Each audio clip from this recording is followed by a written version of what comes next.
자, 새만금 청장님. 네. 고생 많습니다. 지금 몇 달 됐어요? 2달 됐습니다. 2달 됐어요? 업무 파악은 충분히 하셨겠네요? 네, 열심히 하고 있습니다. 이 새만금 투자와 새만금 사업 정리하는 문제. 네. 새만금의 정리 방향은 정했어요? 네, 일단 가장 큰 것이 그 50년까지 면적을 되게 많이 한 거를 35년까지 해서 한 매립 면적을 30% 정도 줄이는 걸로 지금 앞으로도 그럼 10년 동안 매립을 계속해야 돼요? 네, 그렇습니다. 그래서 공공주도로 해서 하기 때문에 실행력이 있는 계획으로 지금 만들고 있습니다. 거기 예산 얼마 드는데? 지금은 22조 8천억인데요. 그 11년 기준으로 22조 4천억 정도로 지금 변경하는 걸로 하고 있습니다. 앞으로도 22조를 더 들여서 10년 동안. 지금까지 투입된 건 9조 9천억이 되겠습니다. 11년 기준으로 12조 좀 넘게 13조를 더 넣어서 10년 동안 더 매립한다? 사업비에는 그 용지 매립비도 있는데요. 네. 기반시설 투입비도 있고 수질 개선도 있기 때문에 용지 매립비는 한 12조 정도에서 한 4조 정도 좀 줄 겁니다. 한 2조 정도 좀 줄 겁니다. 용지 매립비는.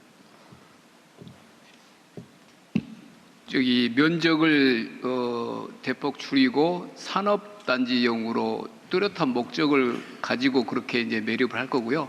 그다음에 전부 국고로 하지 않고 개발 공사를 하고 외부 채권을 발행하고 그런 방식으로 기존과는 다른 방식으로 네. 지금 고민을 하고 있습니다. 자, 새만금 얘기는 거의 제가 보기에는 지금 30년 됐어요. 그 시작한 지가? 35년 정도. 35년 됐어요, 벌써. 35년 동안 하겠다 하면서 여기까지 온 거죠. 네, 그렇습니다. 가만 놔둬서 한 100년 할 뻔했어요, 100년. 예, 그런데 이번에 이제 앵커 기업이 들어오고 앵커 기업 이후에 다른 민간도 오고 그래서 대강 이렇게 민간의 수요들이 좀 보입니다. 한 10년, 15년 거기에 맞춰서 지금 규모하고 매립하고 방식 그 이후에 어떻게 활용할 것인가를 지금 같이 협의를 하고 있습니다. 그러니까 이게 이제 시작할 때 잘했어야 되는데 시작할 때 너무 거창하게 해놓고 사실 책임도 못 질 만큼의 규모로 계속 키우다가 이거 선거할 때마다 이렇게 해줄게 저렇게 해줄게 그러니까 계속 늘어나다가 결국은 지금 여기까지 온 거 아닙니까? 네, 그렇습니다. 그렇죠. 사실 저는 이번 선거에서 새만금 더 늘려서 어떻게 하겠다는 얘기 안 했어요. 근데 그 이유는 사실은 뭘 안 하려고 한 게 아니고 현실적으로 정리를 해서 현생에 뭔 좀 도움이 돼야지 이런 식으로 계속 한다고 하고 미뤘다가 돈 든다고 또 미루고 하다가 아무것도 못하고 다음 생을 기다려야 될 상황이 되잖아요 지금. 네. 이게 대한민국에서 제일 오래 지연된 사업 아닙니까? 그래도 30년간 이렇게 끝이 안 보이다가요. 작년에 대통령 오셔서 딱 끝이 목표가 딱 이제 정해졌습니다. 그러니까 이제는 좀 그걸 적정한 선에서 정리를 하고 실제 투자를 해야 되지 않냐. 네, 그런 쪽으로 하고. 네, 그게 지금까지 거기 들어간 돈을 차라리 전북이 다른 산업 투자나 뭐 이런 데다 투자했으면 훨씬 더 낫지 않았을까 싶어요. 물론 뭐 그때 판단이 지금 다를 수 있지만 그래서 지금부터라도 실용적으로 접근을 좀 하면 좋겠다 이 말이에요. 네, 그렇게 하겠습니다. 그래서 그것도 어떻게 할지도 빨리 정리를 확정을 해야 되겠죠. 이제 논의를 하고 필요한 있습니다. 부분을 축소하고 버릴 거 과감하게 버리고 예. 바꿀 거 바꾸고 딱 적정한 선에서 네. 닫고 그 내용이 있는 투자를 해야죠. 예를 들면 현대차 로봇 공장을 만들든지 아니면 거기에 관련된 기업들을 뭐 유치하든지 거기에 주력해야 될 것 같다는 생각이 듭니다. 그리고 또 한 가지는 이런 게 있는데 사실 현대차의 그 투자 내역이 사실 엄청난 대규모예요, 그죠? 그런데 딴 데서 여기 9조 한다고 그러다가 딴 데서 800조 이러니까 이게 뭐야 이런 경향이 생긴 것 같아요. 그런데 이게 다른 데가 너무 커서 상상 못할 규모라서 그런 거지. 이게 이 새만금에 유치된 산업 규모도 엄청난 겁니다, 사실은. 네. 예, 뭐 3년, 5년, 10년, 15년 그렇게 놓고 보면은 계속 확장될 거 아닙니까? 이거는 이제 초기 투입 비용 정도 예상한 거고 이게 예를 든다면 사업이 성공적으로 확장된다고 보면 사실 엄청난 대규모 여기 곱하기 몇 배, 몇십 배 되지 않을까요? 정의선 회장님은 울산만큼 키우겠다고 지난번에 발표하셨습니다. 네. 발표장에서. 근데 이제 금액이 이제 초기 투자를 근데 구조하다 보니까 그때는 커 보였는데 지금 뭐 다른 데는 뭐 몇백 쪽으로 4,000쪽으로 이러니까 처음 발표하실 때는 아마 로봇 파운드리 관련된 부분이나 이런 이제 큰 사업 계획들이 발표가 아니고 그때 들었을 때만 해도 모두 다 놀랐던 금액인데 뒤에 이제 정말 숫자가 몇백조가 되면서 작아 보이지만 지금도 저는 엄청 큰 사업이고 이게 로봇 파운드리까지 가고 전체 연결되면 정말 여기서 실증할 수 있는 것들도 굉장히 많을 거란 생각이 듭니다. 이 로봇계의 TSMC를 만들겠다 그런 거 아니었어요? 그렇습니다. 주문 제작, 주문 세상에 생산. 상정 가능한 모든 로봇을 만드는 공장을 거기에 구현하겠다 이게 꿈입니다. 그리고 여기 관심 있으신 분들, 저는 이제 일반 시민들은 왜 다른 데다가 저렇게 더 많이 하고 우리는 요거밖에 안 되라고 생각할 수 있는데 책임 있는 사람들이 여기에 대해서 이게 무슨 이상한 소리 하는 건 정말 문제라고 보여져요. 예를 들면 삼성이나 SK가 경제 원리에 따라서 자신들은 기업의 운명을 걸고 정말 정책적 결단을 하는 건데 그게 우리가 무슨 공기업 설립하는 그런 문제가 아니잖아요. 그거 어떻게 여기다 나눠주고 저기 한 개 하고 저기도 좀 섭섭해하니까 하나 넣어 갖고 이렇게 할 수 있는 게 아니라는 겁니다. 그 실현 불가능한 얘기를 해가지고 사람들을 더 섭섭하게 만들면 그게 무슨 해결책이 나와요? 상황을 더 나쁘게 만들죠. 그런 걸 무책임이라고 그러죠. 무책임. 공직자의 제1 덕목은 책임을 지는 겁니다. 책임을. 권한을 가졌기 때문에 권한을 행사할 수 있는 만큼 또는 행사한 만큼의 책임을 져야 되는 거예요. 책임지도 못할 얘기를 누구 기분 좋으라고 막 해놓고 나중에 더 나쁜 상황을 만드는 게 그게 가장 나쁜 행동이에요. 그 전북의 우리 새망 청장은 거기 계실 테니까 설명을 잘 하십시오. 잘하고 어쨌든 거기도 정부로서는 정말 애써서 만들어낸 유치 성과인데 그리고 사실 전망이 가장 좋은 큰 사업 중에 하나예요. 얼마나 큰 사업인데 그거를 이거 필요 없어 설마 그러는 건 아니겠죠? 네, 그렇습니다. 중요한 건 이제 내년 초에 착공을 해야 되기 때문에 그 부분을 보여주면 아마 가시적으로 보일 것 같습니다.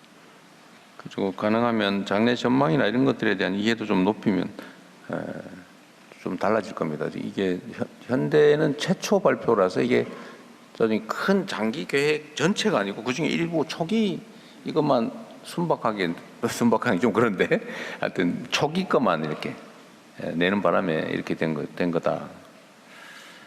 총리님 뭐 하실 얘기 있으면 하십시오. 저는 지금 코레일하고 SRT 관련해서 합쳐지는 게 사실 일반적으로 국민들한테는 좀 와닿는 걸 같고 저도 세종으로 기차 타고 출퇴근하다 보니까 이 부분에서 이제 통합됐을 때 효과가 어떤 건지 좀 설명 좀 궁금하고요. 그리고 앱을 통합하는 과정 속에 있어서 훨씬 더 편의성은 좋아질 거라고 보입니다. 그리고 기차 타고 다니면서 제가 느낀 건 정말 차 안에 외국인 분들이 진짜 많으셨습니다. 그래서 제가 탔을 때 전체가 외국인인 경우도 많았고 그렇다면 이분들은 이거를 어떻게 앱을 쓰고 있으신지 제가 유럽에 있을 때는 정말 앱이 잘 돼 있어서 사실 외국인들도 제일 잘 쓰게 돼 있고 관광하고도 물려있는 부분들인 것 같은데 이런 이 부분에 대한 편의성 이런 계획들은 있으신지 궁금합니다. 예, 현재 코레일과 SR 통합 문제에 있어서는 9월 통합을 목표로 해서 8월에 실제 이제 예약을 해야 되기 때문에 통합 앱 시장은 8월부터 시작하게 됩니다. 그래서 차질 없이 진행될 수 있도록 그렇게 진행하겠고요. 그다음에 외국인이 쓸 수 있는 앱 문제도 어쨌든 더 발전시켜 나갈 과제로 보고 있고 진행을 좀 하고. 지금 현재 앱은 그러면 지금 외국인용 앱은 만들어져 있는 거예요?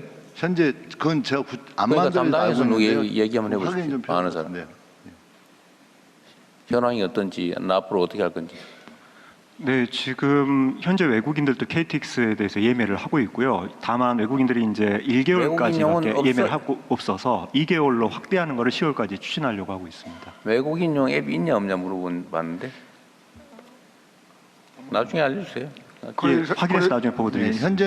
현재는 외국인용 앱은 없습니다. 근데 네. 다만 그거 좀 물어본 확대해 거잖아요. 나가는 게 필요할 것 같고요. 거기 가는데 너무 오래 걸렸어요. 네. 물어본 게 그 내용이었는데 네. 그 대답이 나오는데 너무 오래 걸린다고요. 코레일 사장이 말씀드리겠습니다. 네, 있냐 없냐 하면 되지 뭐. 현재 외국인을 위한 전용 앱은 여기 있습니다. 네.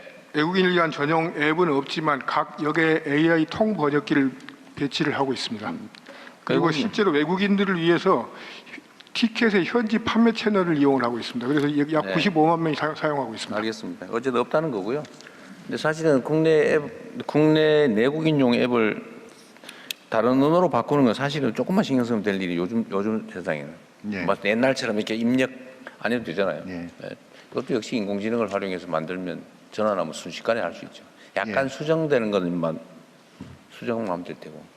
근데 이게 나온 김에 올해 외국인들 KTX 고속철 이용이 54%가 늘었습니다. 외국인 승객이. 관광객이 그만큼 관광객이 그만큼 늘어서 그다음에 또 지방을 찾아다니니까. 근데 앞으로 이거는 관광 전략이 더 본격화되면 더 폭발적으로 늘 수가 있습니다. 그래서 이거를 지금 사실은 이거 시간이 없어서 그런데 교통 분담 문제에서 철도의 교통 분담률이 너무 높아지고 있다. 예. 그 반대로 얘기하면 교통 분담률이 너무 떨어지면서 전부 다 전기 고속버스 노선이 다 폐쇄되고 있다더라고요. 예. 이거 사실 문제예요. 맞습니다. 그게 이유가 철도 요금이 너무 싸서 그렇다. 그냥 버스 타는 것보다 철도가 훨씬 더 싸고 편하고 빠르다. 예. 이러다 보니까 이 고속버스가 다 사라져 버리는데 그건 구조적으로는 문제인 것 같긴 합니다. 고민을 한번 해봐야 돼요. 그리고 외국인들 관광객이 늘어나는 거는 지금 대한민국의 관광객 전체가 늘어나고 있고 그 중에서 지방으로 가는 게 또 늘어나고 그래서 지방으로 가는 교통 수요가 따따블로 늘어나서 실제로는 앞으로는 이게 우리 내국인들이 오히려 이 표를 사기 어렵다는 그런 이제 불만들이 그런 나올 문제가 정도니까 철도 전체적인 이 수용이 사실 수요가 훨씬 빨리 늘 수 있어서 우리 계획이 그걸 따라가는지 공항은 어떨지 그런 것도 저는 이게 고속버스가 지금 사라지는 문제도 사실 국토부에서 복합적으로 고민해야 될 문제 같습니다. 예. 자, 그다음에 우리 참관단들 요 문제에 관한 얘기들 있으면 좀 의견 한번 들어볼게요. 이 자기 소개를 하신 후에 질의를 해주셨으면 고맙겠습니다. 예. 파란색 인사는 최대한 생략하고 안녕하세요. 간략하게 핵심만 해주십시오. 안녕하세요. 저는 화성 동탄 신도시에서 온 시민 김우리라고 합니다. 정책의 실효는 시민이 체감될 때 비로소 완성된다고 생각합니다. 동탄은 인구가 빠르게 증가한 대표적인 신도시지만 교통 인프라는 그 속도를 충분하게 따라가지 못하고 있다고 생각합니다. 출퇴근 시간에는 광역버스가 만차여서 여러 대를 보내는 일이 반복되고 버스를 타기 위해서 공공자전거나 택시를 이용해서 이전 정거장으로 이동하는 모습도 흔히 볼 수 있습니다. 이는 특정 개인의 불편이 아니라 신도시 교통체가 해결해야 할 구조적인 문제라고 저는 생각합니다. 신도시의 성공은 주택 공급만으로 완성되지 않습니다. 시민의 이동권을 보장하는 교통 인프라가 함께 갖춰질 때 비로소 완성될 수 있다고 생각합니다. 이에 국토교통부와 지방자치단체와 대광위 등이 긴밀히 협력하여서 출퇴근 시간대에 광역버스 확충, 수요 기반의 유연한 노선 조정, 환승 편의 개선 등을 보다 속도감 있게 추진해 주시면 감사하겠습니다. 이상입니다. 네, 중요한 과제고요. 또 다른 분.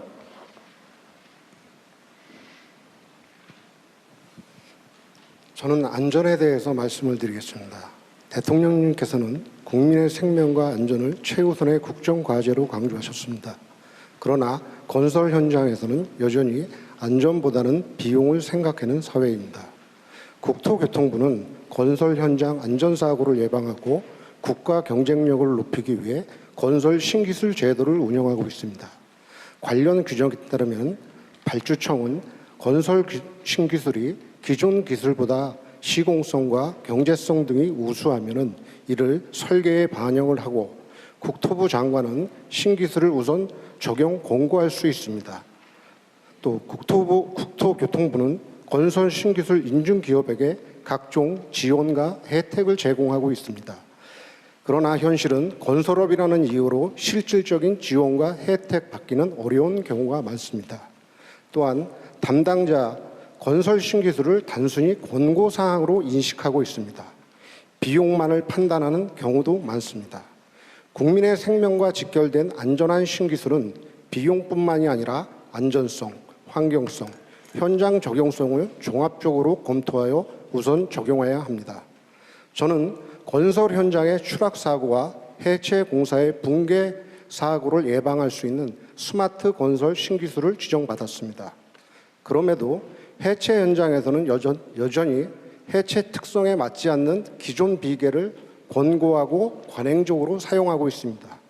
그 때문에 지금과 같은 좀 요약해서 합시다. 추락과 붕괴 사고가 있습니다. 또한 우리가 이렇게 오랜 시간 기술 개발을 막대한 비용을 투자를 해도 오히려 부채 비율이 높아져서 입찰 참여에도 할 수가 없고 회사는 도산 위기로 내몰리는 불합리한 결과를 낳고 있습니다.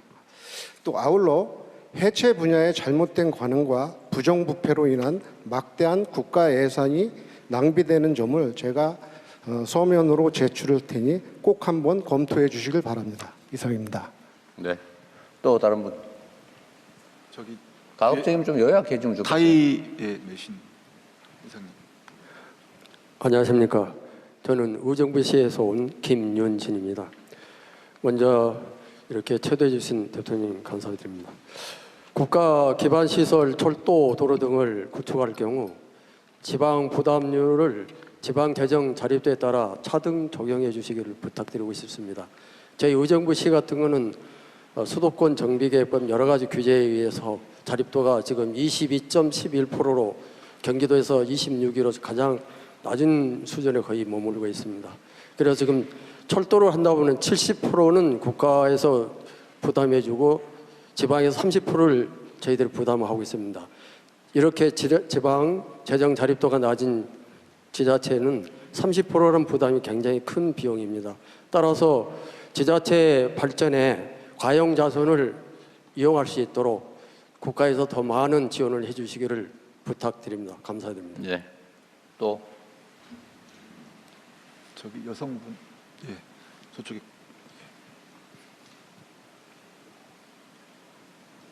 대통령님, 저는 현장에서 내 집 마련에 높은 장벽 앞에 고민하는 무주택 청년들을 매주 마주하고 있는 공인중개사 고가연입니다. 지금 청년들은 원하는 집이 있어도 대출길이 막혀서 발만 동동 그르고 있고 어렵사리 대출이 나온다고 해도 높은 양도세 부담 때문에 다주택자들이 매물을 내놓지 않아 살 수 있는 집 자체가 없는 이중고를 겪고 있습니다. 정부에서 감세를 우려할 수도 있지만 양도세를 유연하게 낮춰 매도를 유도한다면 거래가 활성화되고 취득세, 양도세 등 전체 세수가 오히려 확대될 가능성도 있다고 봅니다. 현장의 공인중개사로서 건의드리자면 이렇게 활성화된 세수를 바탕으로 평생 노력해 집 한 채 마련한 실거주 1주택자의 보유세 부담을 완화하고 다주택자의 보유세는 차등적으로 강화해 투기를 억제하는 방향의 실리적이고 유연한 부동산 세제 개편을 추진해 주실 수 있는 의향이 있으신지 견해를 듣고 싶습니다. 이상입니다. 네, 그거는 별도로 우리가 지금 계속 의견 수렴 토론을 하고 있죠. 예, 오늘까지 세제까지 다 3번 했습니다. 일단. 네. 그리고 23일 날. 네, 그때 어쨌든 지금 말씀하신 내용들은 우리가 다 감안해서 논쟁해야 될 쟁점 중에 하나니까요. 계속 검토하겠습니다. 네, 한 분만 더 하고 이제 다음 주에 넘어갔으면 좋겠네요. 예, 안녕하세요. 경기도 화성시에서 살고 있는 이봉한이라고 합니다. 저는 이제 그 규제 합리화 관련한 카테고리에서 좀 말씀드리고 싶은 게 있어서요. 제가 입주자 대표를 하고 있거든요, 아파트. 근데 이제 그 아파트도 제가 볼 때는 그 국가의 어떤 기반이 되는 그 일들을 하고 있다고 자부하면서 일을 하고 있습니다. 근데 이제 요즘에 넷플릭스 같은데 이제 아파트 드라마를 보면 약간 막 입주자 대표회의가 막 비리가 많고 뭔가 일을 잘 못하는 걸로 이렇게 많이 비춰지는데요.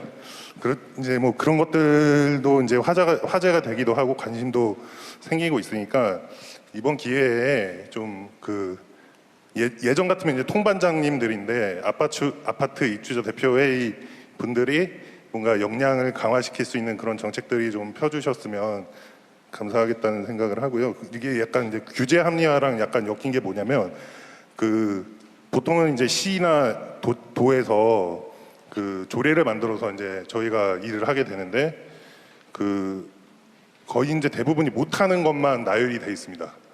이거 하면 안 되고 저거 하면 안 되고 어떻게 보면은 국가 그 시스템은 어떤 테스트 베드가 될 수도 있다고 생각을 하는데 거기서부터 한번 저희 아파트 자체적으로 뭔가 역량을 강화시킬 수 있는 어떤 그런 프로그램들을 많이 개발을 할 수 있게 지원을 해주시면 감사하겠습니다. 적나라하게 얘기하면 입주자 대표회의 임원들에게 활동비를 지급하도록 허용해달라. 그건 아니에요? 네, 일리 있는 지적입니다. 다음 농축산식품부, 농진청, 산림청 보고하시죠.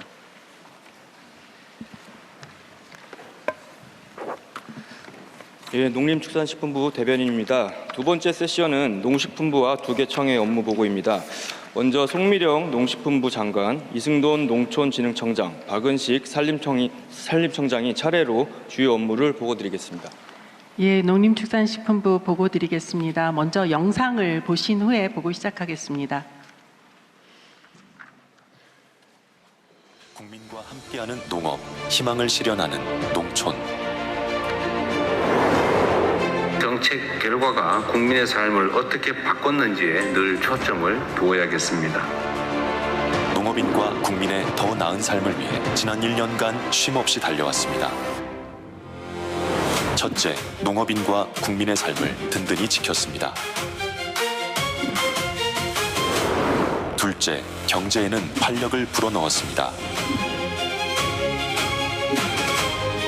셋째, 현장에서는 효능감을 더했습니다. 넷째, 농업 농촌의 새로운 미래를 열었습니다. 다섯째, 일하는 방식을 혁신했습니다. 국민이 체감하는 확실한 변화를 만들어 왔습니다. 이제 국민의 목소리를 담아 더 큰 내일로 나아갑니다. 근본적으로는 생산에 필요한 자원이 확대되었으면 좋겠습니다. 농업 AI에 대한 투자가 더 확대되길 바랍니다. 앞으로 친환경 규제 등 수익 규제 대응도 함께 해주신다면 큰 도움이 될 것 같습니다. 저희처럼 더 많은 청년들이 창업에 도전했으면 좋겠습니다. 복구되는 속도가 달라졌어요. 앞으로도 잘 부탁드립니다. 기본소득 덕분에 이 마을에 정착하게 되었어요. 더 많은 지역으로 퍼졌으면 좋겠습니다. 반려동물 병원비 부담이 조금 더 낮아졌으면 좋겠습니다. 국민이 주인이 되는 농정을 만드는 계획 지금 시작합니다. 예, 보고 드리겠습니다. 금년 상반기 주요 성과부터 말씀드리도록 하겠습니다. 먼저 기본소득 지급 후에 인구가 4.9%, 소비처가 13.8% 확대하는 등 다양한 효과가 지역에 나타나고 있습니다. 최근에 10개 군을 제가 모두 방문을 했었는데 지역이 살아나고 있다라는 주민들의 체감 평가와 기대감이 매우 높았습니다. 이런 성과는 언론의 긍정적 평가로도 이어지고 있습니다. K푸드 플러스 수출은 대통령님 해외 순방 계기로 해서 검역 협상 타결이 여러 건 이루어졌습니다. 그 영향으로 상반기에 70억 5천만 달러라는 역대 최고 실적을 달성했습니다. 그 밖에 먹거리 5종 세트 지원, 중동 전쟁의 적시 대응, 대대적인 법령 정비를 통해서 국민께서 체감하실 수 있는 성과도 만들었습니다. 다음 역점 과제입니다. 기후변화에도 농축산물 수급이 안정될 수 있도록 적정 공급 체계를 확립하겠습니다. 7월 7일 날 발사된 농림위성 등을 활용해서 적정 생산량을 더욱 정밀하게 저희들이 예측할 수 있고 생산자 단체와 함께 농작물 재배 면적과 생육 상황을 안정적으로 관리하겠습니다. 유통 분야의 경우는 도소매 단계에서 경쟁을 강화해서 구조를 혁신하고 불필요한 비용을 줄여나가겠습니다. 그동안 도매시장 구조 개편을 위한 법 재개정은 완료하였습니다.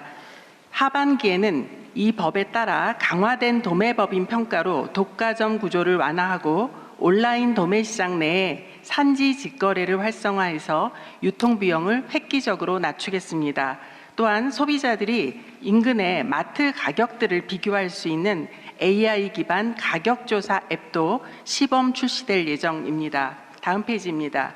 모든 농업인과 농촌 주민을 위한 AI를 실현하겠습니다. 아직 농업 분야는 기계화, 디지털화 단계에 머물고 있습니다. 이런 우리 농업에 빠르게 AI를 확산하겠습니다. 올해 하반기에는 AI가 접목된 스마트 농축산업 거점을 23개소까지 확대하고 보급형 AI 스마트팜 모델도 개발해서 중소농가가 활용할 수 있도록 하겠습니다. 민간에서 개발한 농업용 AI 제품은 신속히 상용화하고 무안에 KAI 농업 선도지구를 조성하겠습니다.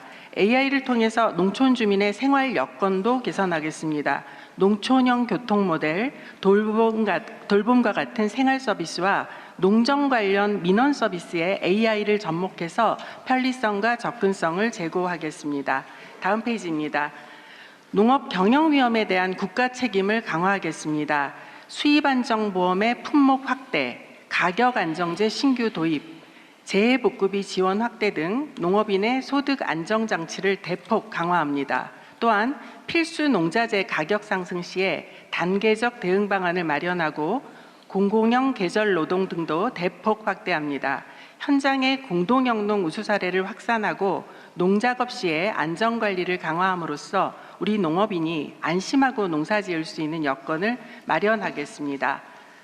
다음은 K푸드 플러스 수출입니다. 160억 달러라는 도전적 목표 달성을 위해 올해 최선을 다하겠습니다. 에드워드 리 베이커 등과 같은 명예 홍보대사 활동도 지원하고 K 이니셔티브와 연계한 마케팅도 확장해 나가겠습니다. 전략 품목과 성장 잠재력이 큰 유망 시장에 가용 자원을 집중해서 성과를 만들어내겠습니다. 다음 페이지입니다. 농업농촌 자원을 활용한 재생에너지 모델도 확산하도록 하겠습니다.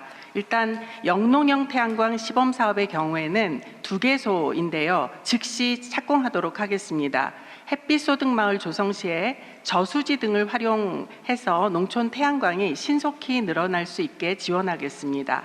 또한 가축 분뇨의 에너지화를 위해서 하반기에 6,000톤을 고체 연료로 활용해 최초의 상업 발전을 개시할 예정입니다.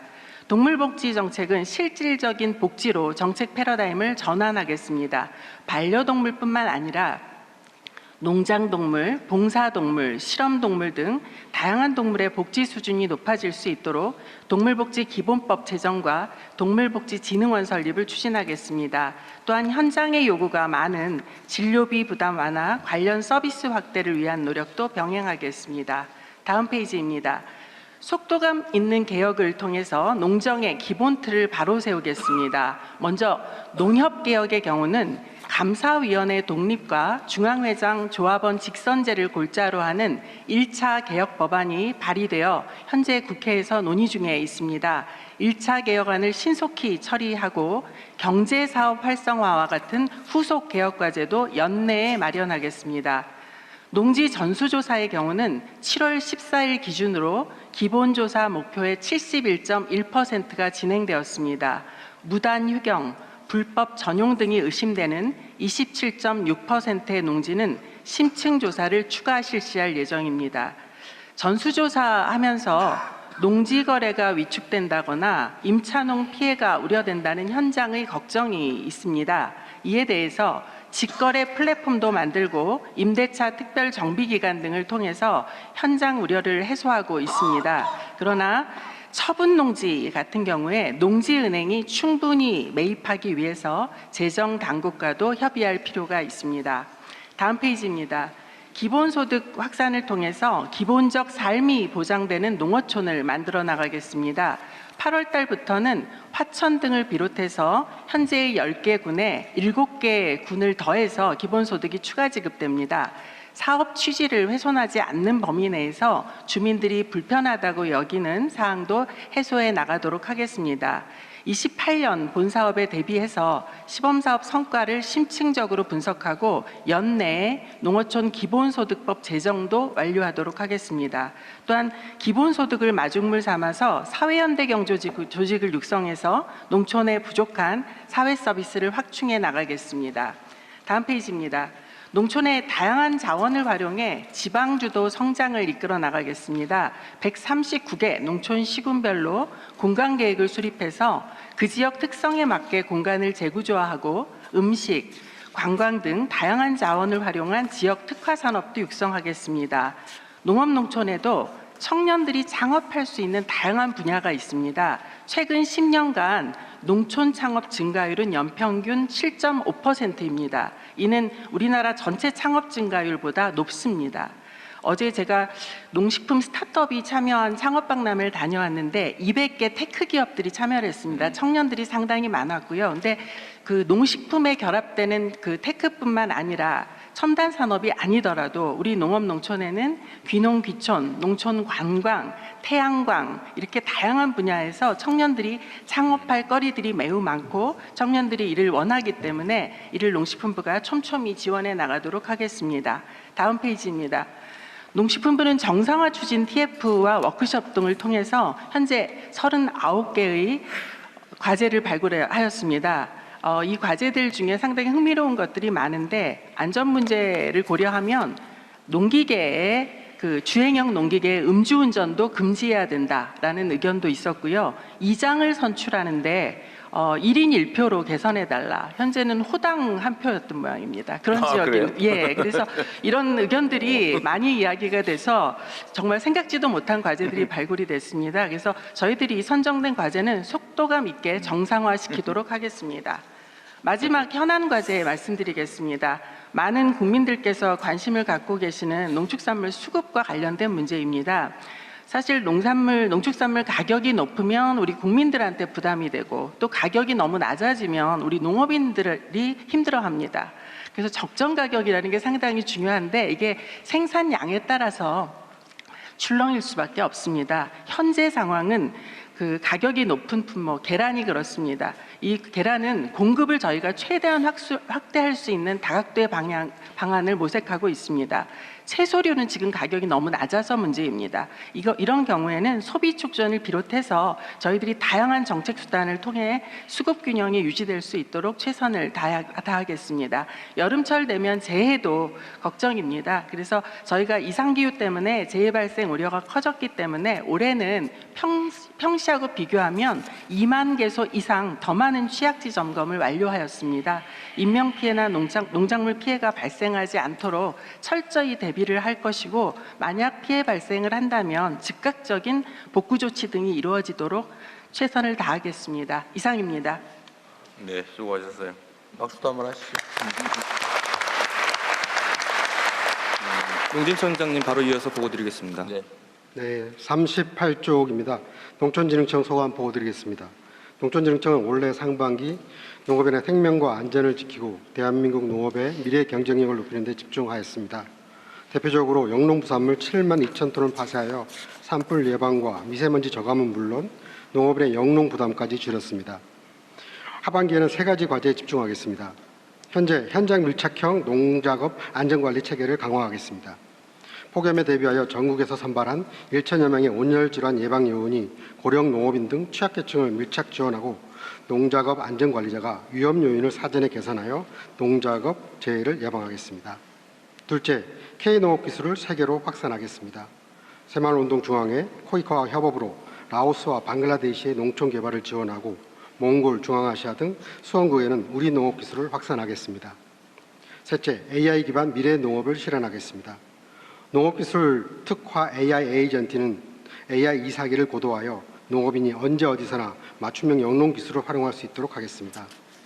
그리고 지난 7일 성공적으로 발사한 농림위성은 내년부터 작물 생육 상황과 재배 면적, 농지 변화, 농업 재해를 정밀하게 관측하여 데이터 기반 농정을 뒷받침하겠습니다. 다음은 지방주도 성장 과제입니다. 성주 참외와 같은 지역 특화 작목이 대한민국 대표 브랜드로 성장할 수 있도록 지방이 주도하고 중앙이 지원하는 연구개발 체계로 전환하겠습니다. 농기계 안전관리 제도화도 차질 없이 추진하겠습니다. 농촌진흥청은 국민이 체감하는 현장 성과를 만들고 AI와 농림위성을 기반으로 대한민국 농업의 미래 경쟁력을 높이는 데 최선을 다하겠습니다. 이상입니다. 네, 수고했습니다. 산림청. 네, 산림청 보고 드리겠습니다. 상반기에는 봄철 산불 피해를 작년에 비해 대폭 줄였으며 목재 생산과 임목 양도 소득에 대한 비과세 한도를 5배 상향하여 임업 경영 여건을 개선하였습니다. 또한 AI 전환을 지원하기 위해 산지에도 데이터 센터를 설치할 수 있도록 관련 규제를 개선하였습니다. 다음은 역점 과제입니다. 현장 임업인의 목소리를 반영하여 임업 직불금 단가를 인상하고 국토교통부와 함께 목조건축법을 제정하여 목재 산업을 활성화하고 지속 가능한 산림 산업 생태계를 조성하겠습니다. 또한 지방 주도 성장을 위해 충남 태안에서 경북 울진까지 한반도를 횡단하는 총 연장 849km의 동서 트레일을 올해 안에 차질 없이 조성하겠습니다. 이를 통해 트레일이 지나는 225개 농산촌 마을의 활력을 높이고 청년 일자리 창출의 기반을 마련하겠습니다. 국가 정상화 과제로서 부실 산림사업법인에 대해 엄정하고 신속하게 법을 집행하여 산림 분야의 부정부패를 척결하고 산림사업 실행 체계를 정상화하겠습니다. 8월까지 관계기관 합동조사를 완료하고 법령을 위반하는 업체에 대해서는 엄정하게 조치하겠습니다. 아울러 재발 방지를 위해 페이퍼 업체의 입찰 보증금 몰수와 과징금 상향 등 제도 개선도 신속히 추진하겠습니다. 끝으로 산림청은 5월 15일부터 여름철 산사태에 대비해 24시간 비상 대응 체계를 운영하고 있습니다. 신속한 예보 발령과 선제적인 대피를 유도하여 산사태 피해도 최소화하겠습니다. 아울러 올 가을부터는 야간에도 헬기를 활용할 수 있도록 조종사 양성을 조속히 완료하여 가을철 산불 대응에도 만전을 기하겠습니다. 이상 보고를 마치겠습니다. 네, 두 부처 고생했습니다. 우선 산림청은 올해 봄, 작년 가을부터 올 봄까지 산불 피해를 조기 대응해서 정말 큰 성과를 냈어요. 피해 면적도 크지 않고 인명 피해는 없고. 박수 한번 감사합니다.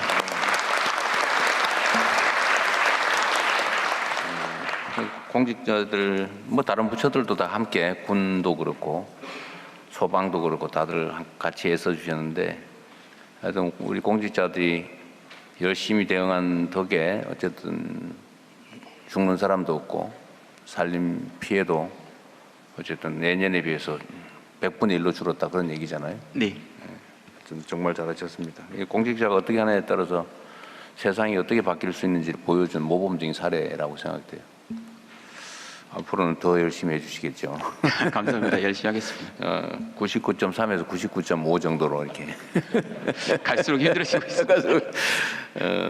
그리고 야간 헬기는 아직도 투입할 준비는 아직 안 된 상태. 지금 이제 산불 대응에 조금 이제 비수기 때문에 조종사 양성을 지금 박차를 가고 있습니다. 그래서 9월 말까지는 저희가 8대 헬기 가용하는 헬기가 있는데 다 가용할 수 있는 조종사를 9월 말까지 확보해서 10월 15일 가을철 산불부터는 대응토록 할 계획입니다.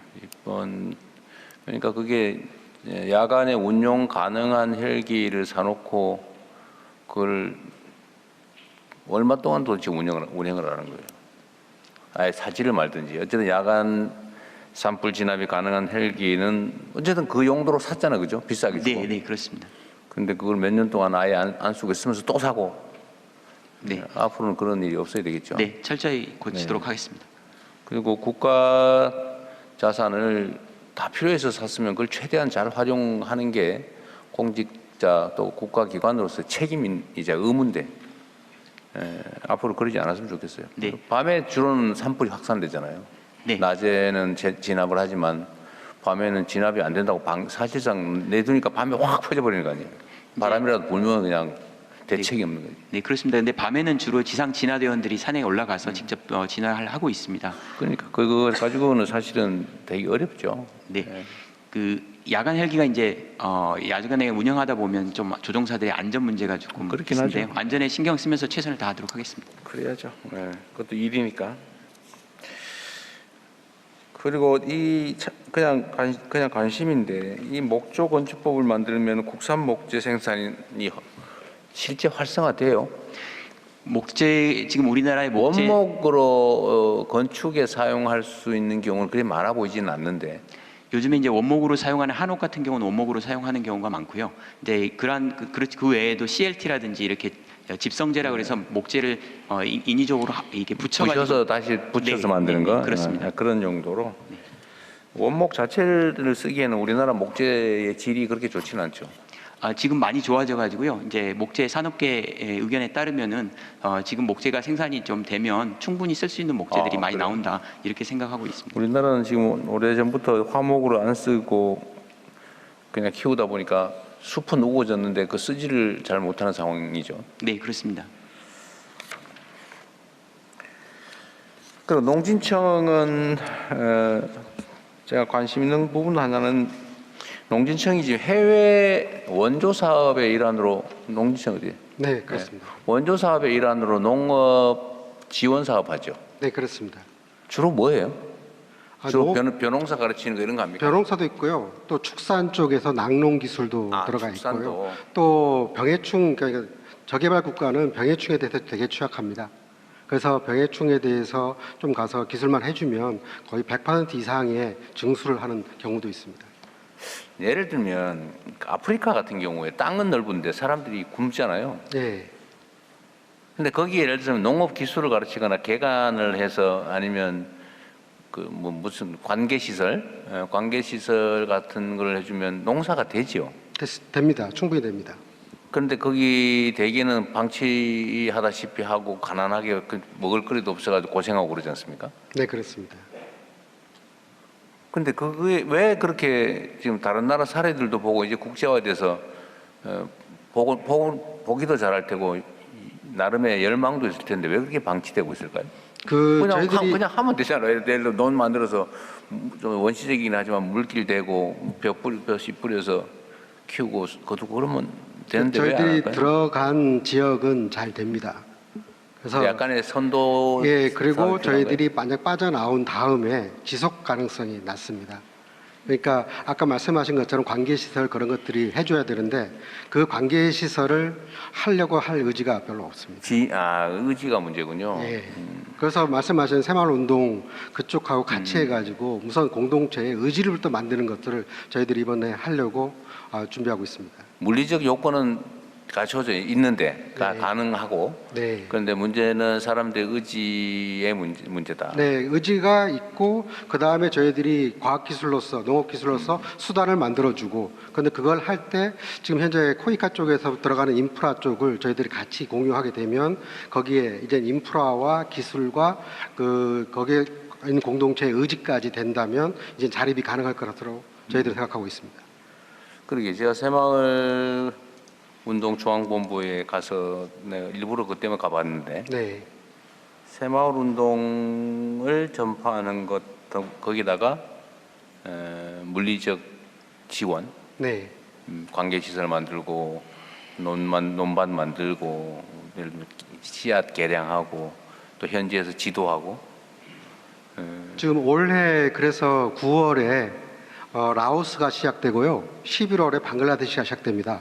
그래서 새마을운동본부와 새마을운동중앙회와 저희 코피아와 코이카 이 세 개가 같이 들어가는 걸로 합동으로 했습니다. 좀 그럴 필요가 있겠어요. 지금 보니까 산발적으로 따로따로 하는 것 같더라고요. 네, 지금까지는 각자 열심히 해왔습니다. 그런데 이제는 통합하게 되면 훨씬 더 그 지역의 공동체의 자립을 높일 수 있을 것이라고 생각합니다. 농업 ODA, 농업 분야 ODA. 최종 지휘는 누가 맡습니까? 지금 현재 그래도 규모가 제일 큰 코이카 쪽에서. 코이카가 맡아요. 네. 농업 분야면 농업 쪽이 맡아야 되지 않나? 코이카는 종합 지휘를 할 텐데. 예, 그래도 뭐 아마 그 기술 같은 경우에는 농진공 이런 우리 그 공사들이 할 텐데요. 그런 총괄 설계. 이렇게 행정적인 이런 쪽을 할 것 같습니다. 그럴 수 있겠네. 그리고 농식품부 요새 계란이 화두인데. 예, 계란이 요새 값이 비싸서 그렇습니다. 비싸죠. 네. 근데 지금 해외에서 이제 수입하기로 했잖아요. 2억 3천만 개 수입. 1억 3천만. 2억 3천만. 2억 3천만 개. 예. 그게 이제 이달 지금부터 들어옵니까? 이미 들어오기 들어오고 시작했습니다. 매주 몇 천만 개씩 들어오고 있습니다. 그러면 그게 시중에 풀리면은 계란값이 좀 떨어지나요? 약간 영향을 받습니다. 그게 저희가 매일 우리 국내 생산이 4,900만 개가 나옵니다. 매일? 네, 매일. 그렇기 때문에 그만큼이 들어온다는 게 숫자상으로 뭐 이렇게 사실은 며칠 분량밖에 안 되지만 그게 적재적소에 들어서 일종의 가격을 좀 낮추는 영향을 메뚜기 주겠죠. 역할을 합니다. 그래서 상당히 효과를 좀 보고 있고요. 조금씩 낮아지고 있습니다. 그리고 7월 말부터는 저희가 전년도 7월하고 비교해 보니까 지금 생산량이 0.1% 낮은 수준입니다. 여기에 2억 3천만 개가 더해지면 8월에는 저희가 작년도 8월 대비해서 조금 더 생산량이 많아질 것으로 생각하고 있습니다. 2억 3천만 개라고 하면 하루에 우리가 한 5천만 개 정도 생산되고 소모되니까 한 4, 5일치밖에 안 되지만 4-5일치. 예, 그렇지만 그게 이제 우리 거 생산이 되면서 그게 더해져서 여기저기 마트에 그것이 싼 가격으로 풀리니까요. 역할을 합니다. 국민 1인당 하루에 계란 한 개쯤 먹는 한 개씩 드십니다. 한 개쯤 아기들까지 다 합해서 숫자상으로 그렇습니다. 근데 이제 가공하시는 분들이 많이 쓰시니까요. 그렇죠. 그분들한테 좀 요 싼 달걀을 많이 공급해 드리고 근데 우리 국내에 지금 계란 생산이 0.3%가 줄어드는데도 가격이 이렇게 폭등한다는 거예요? 6월 달에는 조금 더 많이 줄었었고 지금 7월 전체 통계로 상태로? 보면 전년 동기 대비 0.1% 줄었는데 소비가 좀 늘었습니다. 작년 7월하고 비교해 보면. 갑자기 국민들이 왜 이렇게 계란을 갑자기 더 많이 아무래도 이제 드시게 달걀이 예. 다른 가장 저렴한 단백질이기도 돼지고기가 하고요. 비싸진 것도 영향이 있나요, 그럼? 영향이 있다고 생각하는데 돼지고기 가격은 지금 안정화됐습니다. 그랬어요? 예. 그 국내 계란은 지금 수입하는 것은 일반란이잖아요. 그러니까 뭐 예, 특별한 예. 프리미엄이 예. 아니고 국내에서 생산되는 계란들은 대개 일반란이 아니고 무슨 예를 들면 유정란, 무슨 복지, 란 뭐 예, 이런 건가요? 아닙니다. 국내에서도 일반란도 일반란도 있고 그런 프리미엄란도 있고 그렇습니다. 근데 어떤 게 많아요? 양적으로는 일반란이 더 많은 많아요. 것으로 예. 어쨌든 이게 농작물 가격은 진폭이 예, 맞습니다. 다른 출렁임이 것보다 좀 심하게 예, 크죠. 예. 작년에 조류독감 때문에 그렇다고 그렇습니다. 하는데 이번 겨울에 좀 조류독감 피해가 컸습니다. 컸어요? 예. 이제 물가 안정에 나름 좀 더 신경 써야 될 것 같고요. 예.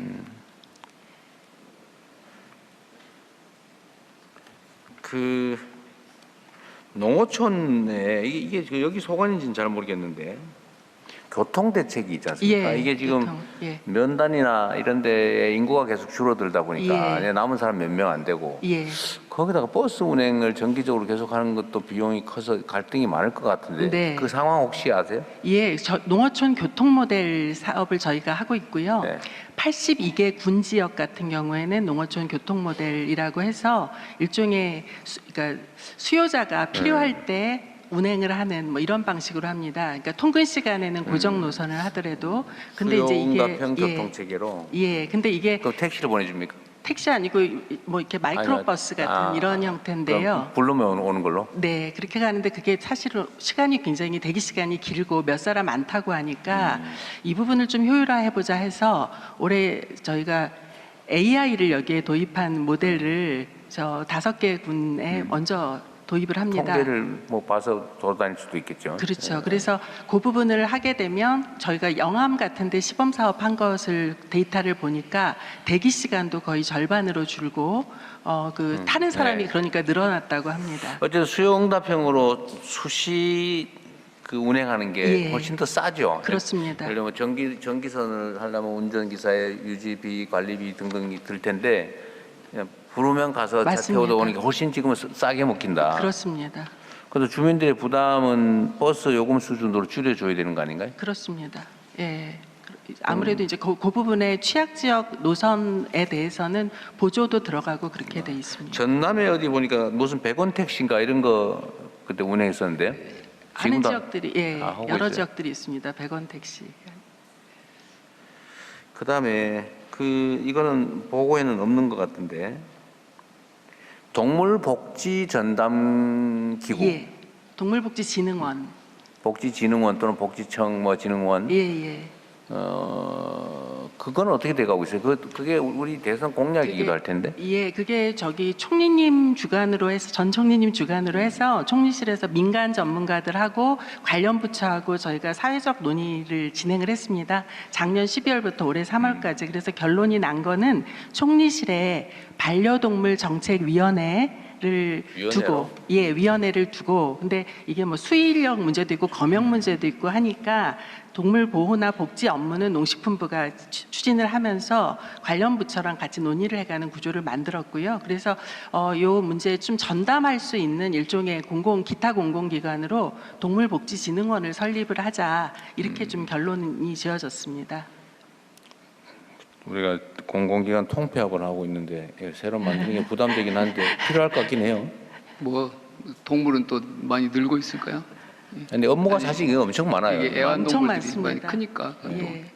요거는 그러면 공공기관으로 기타 공공기관으로 전담 기관을 지금, 예. 하나 만든다. 예. 어차피 그렇게 결론이 나서 빨리 합시다. 이거. 예, 그렇게 하겠습니다. 농림부 근데 다른 기관 하나 줄이시면 네트로. 알겠습니다, 실장님. 그렇게 하겠습니다. 그것도 그것도 방법이네요. 그렇게 하겠습니다.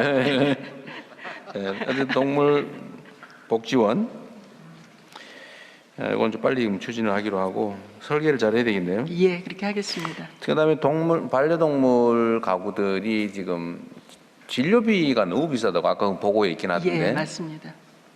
이거를 진료비를 좀 줄이는 방법이 뭘까요? 그래서 지금 저희가 펫보험 이야기도 하고 있고요. 그다음에 동물병원이 전국에 5,000개 정도가 있는데 그 중에서 이렇게 말하자면 반려동물 기르는 가구 중 취약한 가구가 이용을 하실 수 있는 그런 일종의 공공 상생 동물병원을 지정을 하고요. 그래서 거기는 좀 수가를 낮게 받고요. 그다음에 많은 그 동물병원 같은 경우에 자주 받는 진료 항목에 대해서는 일종의 진료비 공개를 좀 하자. 그래서 좀 가격을 표준화하는 작업 이걸 좀 진행하려고 합니다. 네. 근데 그 얘기도 있었는데. 그 보건소에 동물 진료과를 만들자. 예. 그랬더니 이것도 한번 물어봐야 되겠다. 근데 이랬더니 야 사람하고 동물하고 같이 취급하는 거냐 막 이러면서 반발도 많아요. 근데 사실 아주 기본적인 전에는 이 동물 진료를 꼭 필요한 경우는 안 했잖아요. 아니면 갖다 버리든지 막 이랬는데. 요즘은 경미한 질병이나 또 질병이 의심되는 경우도 이 병원을 찾았고 비용을 내야 되니까 그것도 그 반려동물 키우는 분들도 다 세금 내는데 그것도 약간은 공적인 책임을 지는 것도 검토해 봐야 되지 않을까 싶긴 하던데 이러면 또 욕을 하려나? 어떤가요? 근데 수요가 상당히 높고요. 엄청 많죠, 우리 사실은. 지금 반려동물 기르는 가구가 1,500만 가구 정도 되니까요. 이 부분은 그리고 반려동물 기르시는 분들은 사실 가족이거든요. 그래서 저희가 공공병원, 상생병원 이런 이름으로 한번 운영을 시작을 해보면 어떤가 싶습니다. 가구로 1,500가구, 1,500만이면 되게 한 50%다 되는 거 아니에요? 1,500만 명, 1,500 제가 하여튼 헷갈립니다. 가군지. 1,500만 명일 가능성이 많죠. 명. 예.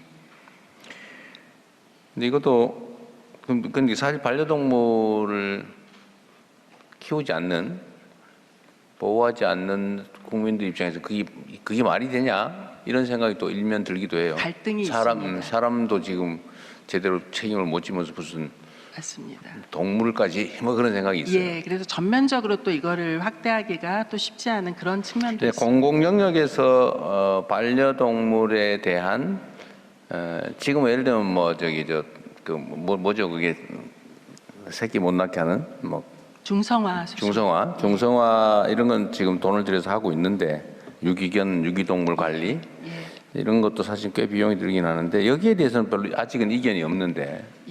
공공에서 예를 들면 반려동물 진료나 이런 걸 일부 좀 해보는 그거에 대한 의견들을 제가 우리 국민 여러분께 한번 물어보고 싶어요. 그 부분에 대해서 예를 들면 어디에다 공공 영역에서 동물 진료나 이런 걸 한번 하는 것에 대한 찬성은 1번, 반대는 2번 한번 지금 한번 눌러주시면 저희가 좀 정책 판단에 참고가 될 것 같아요. 저거 좀 이따가 대충 나오면 한번 알려주시고요. 진료비 부담은 실제로 매우 큰 것 같아서 예. 하여튼 실현 가능한 것부터 먼저 좀 해보고 예, 그렇게 하겠습니다. 저기 어디 뭐 시범 사업도 한번은 뭐 검토해 보시면 좋을 것 같고요. 예. 그다음에 요새 농업 직불금 얘기는 특별히 좀 없던데 예.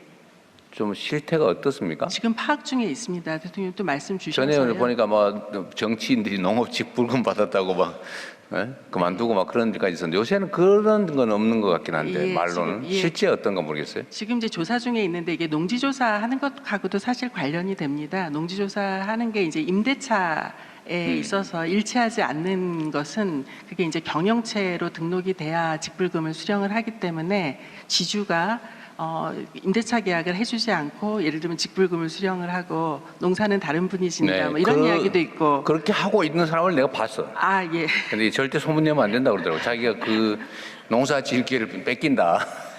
근데 나한테 슬쩍 얘기하면서 절대로 딴 데 얘기하지 말라고 하는 사람이 있었어요. 예, 그래서 지금 농지조사를 할 때 약간 현장에서 우려감들이 있는 게 이제 그래서 오히려 그 임대차 관계에 있어서 그런 측면이 있기 때문에 불편하신 분들도 있고 뭐 이런 그래. 게 사실입니다. 우리나라의 농가에 대한 정부 보조금 수준 이게 한 10년 거의 가까이 돼가네. 제가 과거에 어떤 선거 준비하면서 이렇게 농업 분야 공부를 하다가 그때 받은 자료, 꽤 오래전 자료예요. 네. 우리나라는 농업 가구에 대한 지원금이 그때 당시로는 내 기억으로 한 270만 원, 일본이 한 750만 원, 유럽이 한 1,200~300만 원, 미국이 2,000, 어디가 뭐 한 2,000 많이 해준 데가 한 2,500만 원. 그런데 지금은 이제 많이 변했을 텐데 네. 지금 이런 내가 지금 얘기하는 이런 형식의 농가에 대한 직접 아니 지원금, 농가 지원금 수준은 얼마나 돼요? 그 국제 비교가 좀 있을 것 같은데. 예, 국제비교 제가 지금 정확한 숫자가 대충. 기억이 안 되는데요. 우리 농가 수 대비해서 농가의 소득이 지금 5,200만 원 정도 됩니다. 근데 그 중에서 농업소득이라는 게 있고 그다음에 이전소득이라는 게 있고 이전소득. 농외소득이 있는데 이전소득에 잡히는 부분이 이제 공공에서 보조금을 받는 것이 그게 얼마 것입니다. 정도예요? 그게 약 2천만 원 정도. 2천만 원? 예, 2천만 원. 맞나요? 농가 소득에서 1,500? 맞나요? 예, 맞습니다. 2천만 원 정도 맞나요? 맞죠? 예, 맞습니다. 1,500, 2,000 예. 엄청나게 많아졌는데 그거하고는 좀 다른 개념이었던가? 그 사이에 10배 올랐을 것 같지는 않고. 이게 평균이니까요, 대통령님. 네, 네. 이게 규모에 따라서도 그렇고 이게 소득 분위별로는 차이가 있을 겁니다. 근데 이건 지금 평균 액수입니다. 그게 다른 나라에 비하면 좀 많습니까? 아니면 어떻습니까? 이게 국가별로도 다르지만 비슷한 수준으로 저는 비슷해요? 알고 있습니다. 그렇지만 많이 아마 우리나라가 예, 많이 늘은 건가요? 많이 그동안 그때는 터무니없이 늘어났는데요. 적었어요. 예. 그때 제가 그게 한 2018, 17, 16년 뭐 이럴 때쯤 기준 한 10년 전쯤 되겠네요. 10년 전쯤 기준으로는 일본의 한 3분의 1밖에 안 됐던 기억이 있어요. 지금은 이제 같은 잣대를 놓고 한번 국제 비교를 한번 해보는 작업은 해야 하는데요. 아마 통계가 예. 있긴 있을 거예요. 예, 그래서 우리가 농업 분야의 지원을 잘 안 하잖아요, 사실은. 그렇습니다. 여기는 이제 비교 열위라고 보고 여기는 빨리빨리 사실은 정리해서 도시의 산업 영역으로 옮기는 게 낫다는 게 기존의 전략이었는데 이제는 그거 바꿔야 될 때가 됐고 그래서 네. 보조금을 주는데 네. 그 보조금이 좀 적정해야 사실은 농민들도 견뎌낼 수 있지 않냐 하는 생각이 들고요. 그거와 관련해서 나중에 한번 알아봐 주시고 예, 비교해서. 그렇게 하겠습니다. 지금 이제 우리가 그 뭐 세판이나 FTA니 나중에 자유무역 협정을 체결하면 필연적으로 농축산업, 농업축산업 분야의 양보를 요구당하잖아요. 산업 부문 공업화된 부분이 좀 진출하려면 농업 분야를 축산 분야 이런 거 양보하라고 계속 요구를 하는데 그럴 경우에 이번에도 사실 우리가 다른 여러 나라들 다니면서 계속 우리 시장 개척하려고 무역 협정을 체결하면 반드시 이 문제가 조금씩 걸려요. 그런데 이것 때문에 지금 안 그래도 농민들이 또 화가 난다고 그런다고 하더라고요. 예. 근데 이거를 그렇다고 안 할 수도 없고 결국 이해관계를 조정을 해야 되는데 제 생각으로는 이 규정, 그러니까 경제 질서를 바꾸면서 이익 보는 집단이 있고 손해 보는 집단이 있는데 이익 보는 집단이 손해 보는 집단에게 일정 부분 책임을 져주면 그 이해관계를 조정을 하면 그게 매우 합리적일 뿐만 아니라 저항이 줄어들지 않겠어요? 그래서 전에도 FTA 체결할 때 무슨 기금인가 뭔가를 1조 원 만들기로 상생협력기금 하기로 예. 했는데 예. 그거를 사실 1조 원도 매우 적은 금액인데 제가 보기에는 그때 네. 당시 기준으로도 예. 그나마 안 되고 한 30%밖에 3천억밖에 안 됐다고? 올해가 끝입니다. 근데 그것도 끝이고. 30%밖에 안 됐습니다. 일단은 그런 식의 그러니까 참 무책임한 거죠. 그러니까 말로는 1조 원인데 맞습니다. 결론은 예를 들면 예를 들면 수출액의 몇 퍼센트 뭐 하든지 아니면 수출로 인한 이익의 뭐 0. 몇 퍼센트 하든지 이렇게 해서 확실히 보장을 했어야 되는데 의무적으로 작출을 하게 하든지 그냥 하고 싶은 기업만 해라. 선의로 맡겼다는 거 아니에요? 자발성에 예. 내가 보니까 그거는 그때 장난친 것 같아요. 근데 앞으로 하게 되면 최소한 정부에서 그 부분은 책임을 져주는 게 맞는 것 같고 만약에 정부에서 책임지는 게 워낙 부담이 되면 그로 인해서 혜택을 보는 수출 기업들의 수출 이익에서 일부를 분담하게 이렇게 해서 그거는 농민이나 국내 피해보는 산업 분야의 뭐 보상이라면 보상 이건 확실하게 해줘야 될 것 같아요. 예, 그래서 대통령 말씀 주신 대로 그 부분 때문에 우리 농업인들이 상당히 이제 개방 이슈에 대해서 민감할 뿐만 아니라 정부에서 이야기하는 문법이 계속 비슷하다는 거죠. 자, 개방했으니까 우리가 이거 지원할게요. 그런데 그 약속은 지켜지지 않았고 그 뭐 계산된 액수보다 실은 더 피해를 많이 보는 것이 생산 기반 자체가 흔들려 버리면 이게 그러니까. 어렵습니다, 복구가. 예. 그거를 예. 이게 정부에 대한 신뢰 문제인데 우리 정실실장도 계시니까 어쨌든 정부가 농민들한테 1조 원 정도를 전부해주고 약속을 했던 거잖아요. 근데 못했으면 그 정부가 책임져 줘야 되지 않을까요? 왜냐면 그건 정부의 신뢰 문제 때문에 그래요. 예. 7천억 정도가 부족하다고 하는데 예. 그 7천억 정도를 일단 요새 뭐 세수 상황도 괜찮은 편이니까 그거는 정부에서 대신 책임지는 방법을 강구를 해보면 좋을 것 같고요. 예, 충분히 할 수 있습니다. 예, 예, 농특 늘어난 부분에도 해도 그걸로 되고 여러 가지 방법이 있을 수 있습니다. 그거 하고 두 번째는 어쨌든 지금 대한민국의 수출 시장을 늘려야 되는데 경제 영토 아닙니까? 예. 그러려면 그 피해 보는 쪽이 없어야 되잖아요. 네. 피해가 있다면 그만큼 전보를 해줘야지. 그걸 어떻게 전보할 수 있을지를 농민단체들하고 좀 협의를 진지하게 좀 하십시오. 그렇게 하겠습니다. 지금 막 반대한다면서요. 농민단체들은 당연히 굉장히 그렇겠죠. 예, 예. 반대합니다. 대책을 함께 논의해서 만들자. 예, 해서 그래서- 실제 예. 필요한 대안을 만들어 보시죠. 예. 그 다음에 이건 나는 좀 잘 모르겠던데요. 여기도 표현을 보면 농업인 이렇게 표현되고 있는데 아, 예. 그거 왜 농업인이냐 농민이지 아. 그 논쟁 혹시 알고 계세요? 예, 그 이야기 들었습니다. 그래서 왜 농업인의 날도 농민의 날로 변경하자라는 의견이 있는데 그 왜 농민을 농업인으로 바꿨을까요? 저도 그거는 잘 모르겠습니다만 다만 이런 건 있습니다, 대통령님. 노동자를 근로자로 만든 거하고 비슷하지 않을까요? 예, 비슷한 맥락인데 젊은 친구들 같은 경우에 농민이라는 말보다는 그렇지. 농업 경영체. 그러니까 이게 훨씬 더 부담감이 없고 이렇게 좋은 거예요. 그래서 약간 의견이 조금 다릅니다. 그럴 그래서 수 있겠네요. 예, 그 농민 부분에 그럼 뭔가 대해서 약간 전투적이고 저항적이고 뭔가 이념적인 이런 이념적이고 언어로 그런 들리는데 느낌이에요. 농업 경영체, 농업인 이러면 이게 좀 더 이제 뭐 생산 주체로서 경영인으로서 이렇게 이제 사실은 그 농촌 지역에 가면 농민하고 농업인이 병존하죠. 그렇습니다. 농사를 업으로 하는 사람, 예. 영업으로 하는 사람이 아마 농업인일 테고 예. 농사 지어서 먹고 사는 사람은 농민일 테고 그런 거 아니겠어요? 예, 지금은 거의 다 뭐 거의 가족농, 농업인. 상업농이죠, 사실은 지금은. 예. 어쨌든 그런 게 있더라. 근데 막 이것도 그런 이념적인 측면들이 있군요. 저희 단체들과 잘 논의해 보도록 하겠습니다. 저 아까 그 찬성 반대 좀 이제 나왔을 것 같은데 그거 좀 알려주세요. 지금 저희가 좀 보고 있는데요. 좀 반반 정도. 반반 정도요. 역시. 어쨌든 그 참고하십시오. 나중에 논의할 예. 때. 농어촌 기본소득은 지금 전국에 군이 몇 개입니까?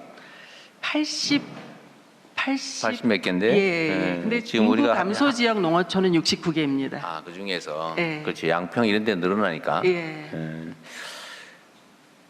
그럼 어쨌든 69개. 지금 하반기에 농어촌 기본소득을 시행하면 합쳐서 17개? 7개. 예. 그러면 3분의 1이 안 되네요. 예, 4분의 1? 예. 4분의 1쯤 되네. 예. 근데 수요는 계속 늘어나고 있죠. 다 하고 싶으시죠, 수요는. 어쨌든 실태 조사를 좀 더 하고 여기에 예. 시간이 지나면 좀 더 자리 잡을 테고 네. 예를 들면 모범적 사례를 공유를 한다든지 아까 예. 보니까 사회연대 경제 네. 그 부분은 매우 어울리죠 이거하고 네, 이 그렇습니다. 사업하고 그래서 일자리도 실제 만들 수 있을 네. 거고요. 저번에 창업이 지금 현재까지 500군데가 됐더라. 585개 늘어났습니다. 최소 상반기. 580명의 일자리가 생긴 거네요. 사실은 그 창업한데 한 사람이 하는 게 아니라 물론 또 그렇죠. 여러 사람이 하니까 일자리는 더 늘어났습니다. 뭐 어쨌든 일자리도 지속적 일자리니까 그죠? 농어촌 기본소득은 그 재원 얘기를 예. 잠깐만 했으면 좋겠는데 지금 농어촌 특별세? 농특세. 예, 농특회계. 특별세? 예. 그게 예상 규모가 어느 정도예요? 올해? 현재는 12.5조 원입니다. 올해.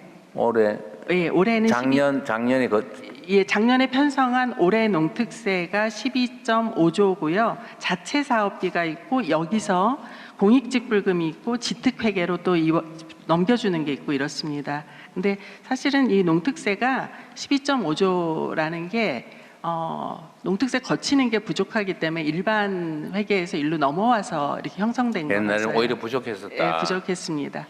근데 지금은 농특세가 어쨌든 증시 화랑 때문에 많이 늘어났는데도 부족하다.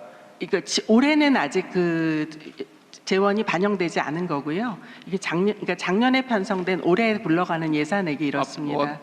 지금 이제 올해나부터는 훨씬 더 그 예상보다 더 많이. 작년에 나름 하반기에는 증시 활성화되는 거를 감안해서 했겠지만 이 정도로 활성화될 줄 몰랐을 거고. 예. 그럼 작년 예산을 훨씬 초과하는 세입이 있을 것 같아요. 네. 그 예측치는 어느 정도예요? 저희가 20조 될 것으로 예. 대전 농식품부 기획조정실장입니다.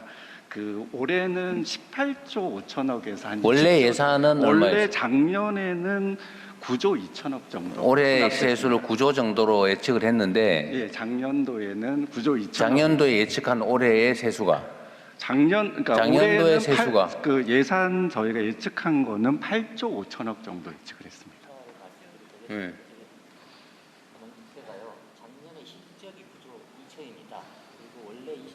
마이크 켜고 얘기해야 돼. 작년에 실적이 9조 2천이고요. 금년도에 본 예산으로 예측한 게 8조. 그거 마이크 안 들어오는데? 누가 마이크를 켜놓은 거예요? 예. 예, 켜보세요. 누가 마이크를 켜놨을 맞네요. 가능성이. 예. 25년도에 실적이 있는데요. 실적은 9조 2천이었고요. 작년에 금년치를 본 예산 때 전망해 놓은 거는 한 8조 5천인데요. 저희가 이번에 추경하면 세입 경쟁을 하지 않았습니까? 그때 숫자가 13조 6천 되고요. 지금 상태에서 전망했을 때는 13조 6천에서 더 늘어서 한 18조 정도 될 거예요. 2배 정도 작년에 본 예산 대비하면 2배 늘었다 그 말이잖아요. 어쨌든 재원은 좀 여력이 생긴 것 같네요. 예, 그래서 지금 농특회계의 그 용도들을 훨씬 더 넓게 저희가 확장을 하려고 하고 있고요. 그 용도로 이런 쪽으로 충분히 쓸 수 있습니다. 이걸 이제 안정적으로 예를 들면 우리가 2년 시범 사업 한다고 지금 얘기를 해놓은 상태인데 그게 아니고 이게 지속 사업으로 바뀌면 사실 인구 유입도 확 늘어날 가능성이 있죠. 그렇습니다. 지금 2년 하고 혹시 더 계속할지도 모른다는 기대 때문에 한 3-4% 예. 이렇게 늘어나고 있는데 예. 줄어들던 거 안 줄어드니까 그까지 하면 4-5% 늘어나는 걸 텐데. 4.9%. 4.9%, 나 5% 늘어나는 네. 건데 이게 이제 지속 사업으로 계속 안정적으로 계속된다라고 판단하면 인생 설계 자체를 바꿀 만한 유인이잖아요. 그렇습니다. 그렇게 하려면 재원을 안정적으로 확보해야 되고 예. 그 제도도 안정적으로 만들어야 하고 예. 그래서 그 설계를 잘 해야 될 것 같아요. 기본법도 만들지만 예를 들면 이 재원을 어떻게 조달할지. 그 재원하고 그러게 이제 지역 예를 들면 한 89개를 전부 할 수 있고 재원이 확보되고 그러면은 사실 아까 말한 수요응답원 농어촌 그 공영 뭐 그건 얼마 들지 않는 거고. 그것도 기본적으로 거기다 포함시킬 수 있습니다. 그러니까 어쨌든 가장 필요한 지속해야 될 사업, 돈 드는 사업을 농어촌 특별세, 그 세는 지금 계속될 거니까 그죠? 예, 장기적으로는 좀 더 안정적으로 갈 것 같고요. 그래서 그 농어촌 특별회계의 전체 시스템을 좀 설계를 해야 될 다시 것 같아요. 지금 농림장관이 하고 있고요. 계속 한다고 하면 물론 검증해봐야 되겠지만 예. 사실은 뭐 이론의 여지가 없는 건데 결국 하게 될 텐데 농업보다도 농어촌 지역 단위로 보면은 훨씬 사업을 많이 할 수 있습니다. 그 농특회계 자체가 사실 결국 다 그 지역이 원한 거니까요. 예, 그렇게 논의하고 있습니다. 그 준비는 좀 잘해 주시기 바랍니다. 그게 지방의 소멸도 막고 인구 분산도 하고 새로운 일자리도 만들고 어쨌든 지역도 지키고 특히 거기에다가 태양광 영농형 태양광이든 뭐 태양광 발전 사업까지 할 수 있게 하면 농촌이 살만한 곳이 될 거예요, 도로. 그렇습니다. 네. 제가 말씀드릴 건 일단은 다 했습니다. 없어요. 자, 그러면 시간이 많이 흐르긴 했는데 우리 창간단하고 우리 국민들의 의견을 한번 들어보겠습니다. 예, 우리 앞에 분 자기 소개 좀 해주시고요. 말씀해 주시면 감사하겠습니다. 네, 안녕하세요. 영광에서 왔습니다. 영광입니다. 차상혁입니다. 예. 대통령님, 농촌 지역 유휴 공간 문제가 날로 심각해지고 있습니다. 4,000곳이 넘는 폐교가 전국적으로 발생하고 이 중 10%는 미활용 상태라고 합니다. 이러한 문제는 폐교를 비롯한 농촌 지역의 창고 등 다양한 장소에서 문제가 복합적으로 이루어져 안타까운 마음입니다. 이러한 문제를 주민들이 지혜롭게 해결한 서로마을이라고 하는 폐교 공간이 저희 영광군의 대표적인 예시라고 생각합니다. 복합 문화 공간으로 재생한 폐교에는 월 평균 1,000여 명 이상 내외가 방문하는 농촌 관광의 거점 역할이 가능한 것을 현장에서 확인하였습니다. 농촌 지역민 삶의 질과 또 농촌 관광 활성화를 위해서라도 이러한 문제에 대한 국가 차원의 응원과 또 지지가 절실합니다. 늘 농촌 지역 위에 노력해 주셔 감사드리고 또 앞으로 많은 노고 부탁드리겠습니다. 고맙습니다. 한 분만 더 의견 들어볼까요? 맨 끝에 여성 마이크 주세요. 소개 부탁드립니다. 안녕하십니까. 제가 농부 13년 차부터 농림축산식품을 너무너무 사랑하게 돼가지고 제주에서 어제 비행기 타고 어이구, 세상에. 오늘 이 자리에 왔습니다. 오로지 그 농림축산식품부 응원해드리고 싶어서. 그래서 저는 14년 차 조직한 작업해 놓은 사업 그건 아니죠? 아닙니다. 14년 차 유기농 귤농부지만 저는 제 얘기가 아니고요. 우리 청년 농들에 대해서 말씀드리고 싶어서 이 자리까지 왔습니다. 저는 그 탱자부터 키워가지고 그렇게 직접 이렇게 유기농 귤 수확하려면 최소 12년이 걸리거든요. 그렇게 직접 해보니까 청년 농들이 보면은 이렇게 너무 대책 없이 그 현장에 뛰어드는 모습 보면서 너무 안타까워가지고 제가 교육이라는 교육은요, 한 10년간 계속 청년 농부들하고 같이 한번 해봤거든요. 근데 제가 거기서 가장 큰 문제점이 뭐냐 하면 우리는 대부분 이렇게 청년들한테 돈을 먼저 지급해가지고 그거를 활용하게 하잖아요. 근데 저는 농사 짓기 전에 어떻게 했냐면 10년간 내가 유기농 농사를 해서 농사가 안 됐을 때도 그 리스크를 먼저 계산해가지고 제가 그 돈을 킵을 해놨거든요. 그래서 10억을 모았는데 그 돈이 한 11년 차 되니까 다 쓰게 되더라고요. 그래서 그렇게 계획적으로 해야 되는데 우리는 뭐 너무 성급하게 뭐 멘티라든가 멘토 뭐 그 도제 그 방식을 이렇게 외국의 거를 보니까 살짝 이렇게 도입을 했더라고요. 근데 그 방법은 저 같은 경우에 그 프랑스 같은 경우에 좀 제가 직접 줄여주면 좋겠는데요. 죄송합니다. 멀리서 왔으니까 조금만 봐주십시오. 네. 그래서 아니 그 일정 기간을 이 전문 농업인을 양성한다는